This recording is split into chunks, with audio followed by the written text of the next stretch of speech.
It's the Larry Kudlow Show. Free market prosperity starts here. Now, here's Larry Kudlow. Welcome back, everybody. I'm Larry Kudlow. So you can live stream us on the internet for this show, LarryKudlowShow.com, LarryKudlowShow.com. And during the week, please, you can listen to us on fabulous Fox Business Network television. Name of the show, Kudlow, 4 to 5 p.m. every day, Monday through Friday. And if you can't get there at 4, well, please text your favorite 9-year-old, and she will show you how to DVR the show. All right? Okay. Special guest here, my good friend Charlie Gasparino, Fox Business senior correspondent. He's the best business reporter in the country, folks. He's a New York Post columnist, and he's got a new book out, Go Woke, Go Broke, the inside story of the radicalization of corporate America. Right on, Charlie. Yeah. So ESG, okay, and if that weren't bad enough, DEI, but it looks like the companies that went there are paying a price for it. Well, Larry, I figured no one else in mainstream media would write this story because they're too afraid and they're too locked in and they're too woke. And, and you see this every day playing out in just right before us in this presidential campaign, how they're covering it. So I figured I had to go there. I mean, there was something that went on in the corporate ecosystem, which you and I have been covering. You were an economist for Bear Stearns. You understood Wall Street from the ground up and a commentator on it. I've been a long-time business journalist, and I saw the transformation, how we went from guys like Ace Greenberg and Jimmy Kane running companies based on metrics and making money to this thing where, Larry Fink and Jamie Dimon are, running our stakeholders, are part of the stakeholder capitalism movement. And I wanted to trace how we got there because, the end result is not good. I mean, it's not good to go to work and have HR departments proselytize white men employees as if they're racist, to have physicians denied to a coal miner's daughter over some dude from South America because of strict DEI standards. It's not good to have oil companies being forced to not drill for oil, when we have inflation and higher gas prices because of ESG, environmental social governance mandates. This is just not good. I mean, it's not good for shareholders. And, we all knew it was not good. And then something happened, which, again, no one wanted to cover, but something happened in 2022, 2023. There was literally a revolt of the normies on this stuff, the revolt of the masses.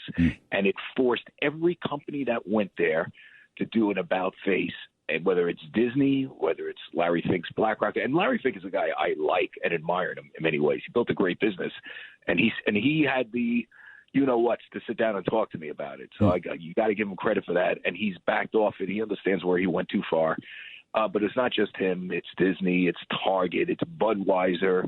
The messaging that these companies did, they got their what's handed to them from the American consumer, and now they're backing off. And someone needed to chronicle it. Now it's not totally over. These companies are still pretty woke, but the fight is on, and there is a sort of cultural counter-revolution to corporate wokeness and wokeness in general. The one question I have, Larry, and maybe you can answer this, wokeness does not sell on these, broadly to the American public. I mean, listen, you can virtue signal while you eat ice cream. So I guess Ben and Jerry's is a perfect example, right? Right? But it's an ice cream brand. These broad national brands. Disney, which is very woke, and I go into all the ways it was, its stock price hasn't moved since 2014. Let's be clear here. So the question is, if this is a loser with the American public on a consumer level, will the most woke presidential candidate, even more woke than Barack Obama, her name is Kamala Harris, and Tim Walz, who's very woke and they're not bashful about it. Kamala Harris has been quoted as saying we need to be more woke. Can they sell it to the American people? Will they buy this in this election? I think it's going to be hard. I don't think they can.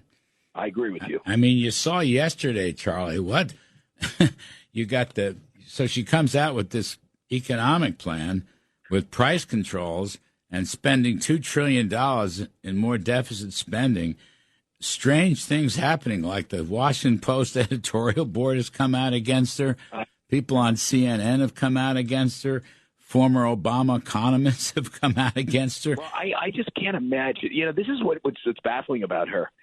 She probably, this is why if Trump can't win this, there's some issues here. Yes. He literally had the best potential VP candidate in America right there, and it was Josh Shapiro, particularly if you're a Democrat. I mean, he's moderate, he's good, he's good looking, good on the stump. I've studied him, he's smart, he's got 60% approval rating, but she didn't go for it we can only guess, because he's Jewish, and that annoys the Hamas wing of the Democratic Party.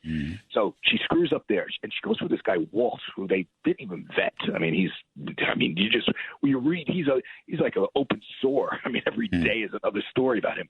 Then instead of kind of giving like a middle of the road speech how she might be different than than Biden, she basically starts channeling Hugo Chavez with price control. Yeah. How could you make this up? I don't. And if Trump can't win this election, Larry, I don't know.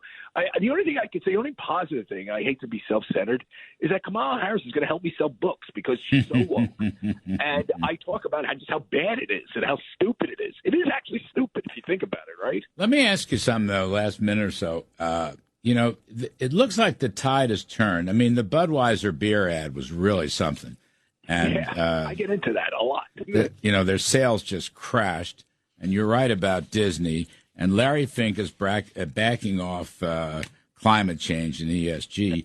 So is that going? Is it going to continue? Jamie Dimon, for example, it's to me unbelievable that the head of J.P. Morgan would go woke on us. I mean, it just doesn't make any sense at all. Well, let me give you a Jamie Dimon example in the few seconds we have left.